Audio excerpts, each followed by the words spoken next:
नमस्कार जय जगन्नाथ मु दीप्ति स्वागत करुच्ची मोर ओडिया शिक्षा चैनल को आशा करुच्ची आपण माने बहुत भले थे। तो आज भिडियोटी होची जदि आपण मानकर अच्छी राशन कार्ड ताहले आपण मानक मिलवा को जाउची गोटे खुशी खबर जोटा कि आपण भिडियोटी शेष पर्यंत देखले निश्चय जानि परिबे। तो चलंतु एबे डेरी न करी भिडियोटी को प्रथम शेष पर्यंत देखि नबो और जो माने भिडियो रे नुआ अछन चैनल को सब्सक्राइब करिवे लाइक कमेंट शेयर करिवे एवं आपणक संग मानक सह शेयर करबा को केबे भूलिबेनी।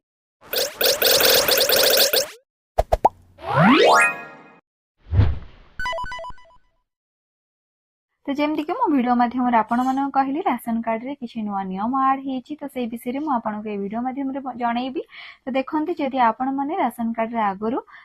लाभ उठाउथिले सेही परि आपण मन को एही नुआ वर्ष रे आपण को राशन कार्ड रे जाउची किछि नुआ जिंस ऐड हेछि जोटा कि देखंतु आपण माने पूर्वरु प्रति 3 मास रे थरे राशन पाउथिले किंतु एबे नुआ सरकार नुआ नियम किछि ऐड करछन्ती जहा फल आपण प्रति मास रे राशन पाई परिबे एवं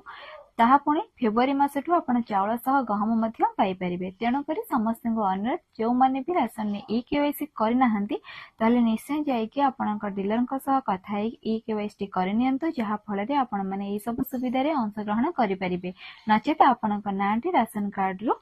कटि जिवो एवं आपण माने एही सब सुविधा रो वंचित होई जिवे। तेणु करी आपण माने प्रथमे ई केवाईसी करनियंतो जो माने करना हंती एवं आपण माने जदी आगुरु राशन कार्ड पाई नथिले एवं एबे अप्लाई करिथिले से माने आपण कार्ड पाई जिबे आपनकर जनवरी मास भितरे। तेणु करी जदि वीडियोटी भल लागी लाइक कमेंट शेयर करिवे चैनल को सब्सक्राइब करिवे और साइड थे बेल आइकन को प्रेस करिवे जहा फल मोर समस्त वीडियो नोटिफिकेशन सर्वप्रथमे आपण माने पाई परिबे। रहिली जय जगन्नाथ।